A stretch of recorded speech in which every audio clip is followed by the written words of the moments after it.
Hi, dreamers. It's that time, the end of the month, when I show you my dividend income in detail, and now with the added options income. I still haven't added any new money to my portfolio outside of DRIP and options because I'm working just enough hours in my entertainment industry projects to cover my expenses right now. This month, I made over $5,000 in dividends, but it is the first month ever that I've made even more in options. Wait, did you hear me? I made even more than dividends using only a fraction of my portfolio. So today we'll go through it, and at the end, as a bonus, I'll show you a clip of my real-life weekend in Colorado. But before we go there, let's talk about the money that funds this lifestyle. Here we go. Alright, so here we are in my spreadsheet, and one of the things I wanted to show you first was the amount that I had for June of 2022.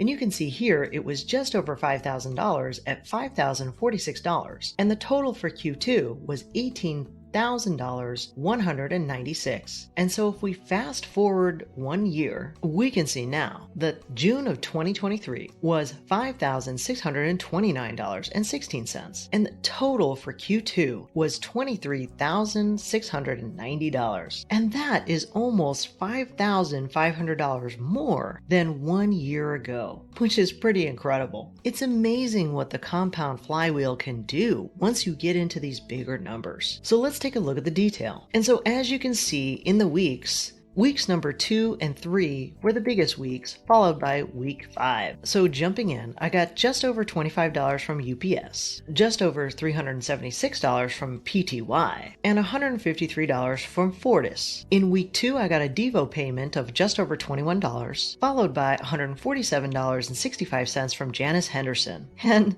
I've gotten some questions as to why in the world am I holding this random stock? But actually, it's been one of my best performers, so I'm going to keep hanging on. Then I got just over $18 from Southern Company. Now you've probably noticed I took Southern Company down quite a bit, and that was because I had a call that got assigned. But it actually kind of worked out because utilities have not been performing very well lately, although I do believe in Southern Company long term. So I might build back that position slowly. And then here you can see my monster payout from JetQ at $697. I got just under $11 from Microsoft, which I've been building up a share at a time here and there over the last few weeks. And then a pretty good sizable payment from Pfizer at $423. Pfizer just hit its 52-week low just this week, and they are a pretty stable long-term hold and a very defensible dividend payer. So if you don't have Pfizer and you're interested, it might be a good time to start that position. So as we go into week 3, you can see another call that got assigned, which was CVX. So right now I'm kind of in a holding pattern on CVX before I build back that position, or maybe just continue to move into renewables. Then you can see a huge payout from IBM at $1,188.52, followed by MetLife at just over $105, and Stag, a commercial REIT, at just under $56.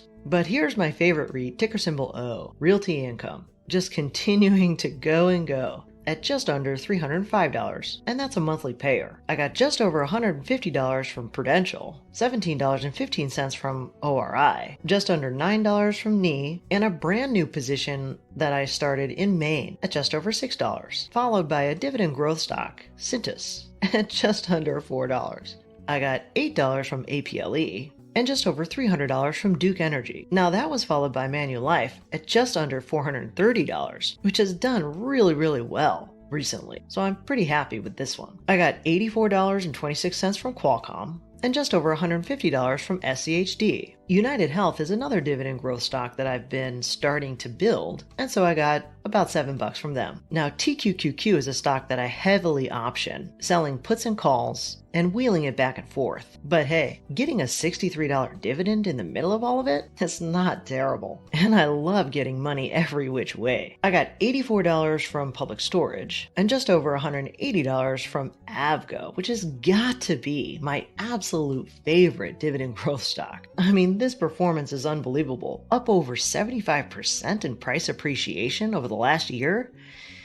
Woo! And then I got just under $97 from PepsiCo, which is also up significantly, almost 70% over the last 5 years. Pretty outstanding. I got just about $6 from BBN, a bond fund, about $120 from BST, around $145 from BDJ, and this is another new position that I started recently, MCN, which I'm just kind of testing out. So I got about $25 from them. I got $11 from PLD Prologis, and I have a small position of PFG, which has actually performed incredibly well over the last couple of years. So just about $6 there, followed by another monthly payer, one of my absolute favorite ETFs, in Devo, with another $174 from Devo. And that wraps up June dividends. But as I mentioned before, that's not the end of the story, because here you can see all of the puts and calls that I've been doing over the last month. And you can see I've heavily been using SOXL and TQQQ, which I covered in another video recently. And so how much have I made in total in options in the month of June? Well, check this out. $6,400.94, and that includes all of my costs. So it was a significant month for me in the month of June, and I've been continuing to learn new things in options that make me more efficient and more productive and profitable. And I'm only using a fraction of money, under $100,000. So the bulk of my portfolio really isn't being touched or leveraged. And so you can see for the total Q2, I made another $15,222. And as we check into the cumulative passive income chart, you can see in orange my 2022 total dividends for the year at just over $75. And in blue, my dividends for the year for 2021 at just over $51,000. And so the green line represents just my dividends for 2023. And in the month of June, the cumulative total is $45,517.50, which is over $10,000 over what I made by this time last year at $34,950. But when you add in options, you can see that I've made in total so far this year, with half the year over, just under $69,000. Isn't that great? God, I love the number 69. And what that means is that by the end of July, I will very likely have eclipsed what I made in all of last year in just over half of this year, which is mind-boggling and incredible. So if you're interested in learning what I'm doing in options, please feel free to check out my how-to videos. I've got about 3 of them so far, and I'll be adding to them over time, because the strategy I'm using is very conservative.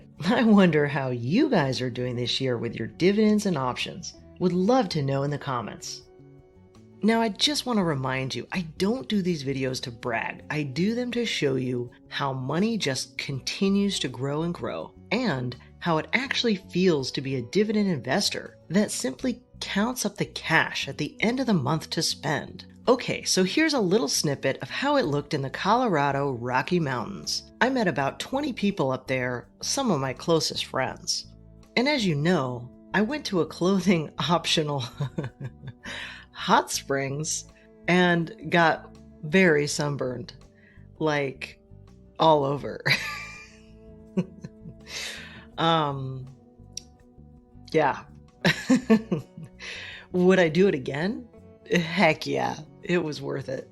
Well, that's it for today, and I hope you enjoyed this dividend income update. If you want a richer real-time experience with me, you can always follow me on Instagram or Twitter, or become part of my cult and send me a pic of you with something from my Etsy shop. And if you're doing your own research using Seeking Alpha, feel free to click on the link below to subscribe if you want, no pressure. And as always, I encourage you to do your own research, then implement and learn by putting it into practice. And as a reminder, I'm not a financial advisor, so keep in mind these videos are for entertainment and inspiration only. I'll see you on the flip side.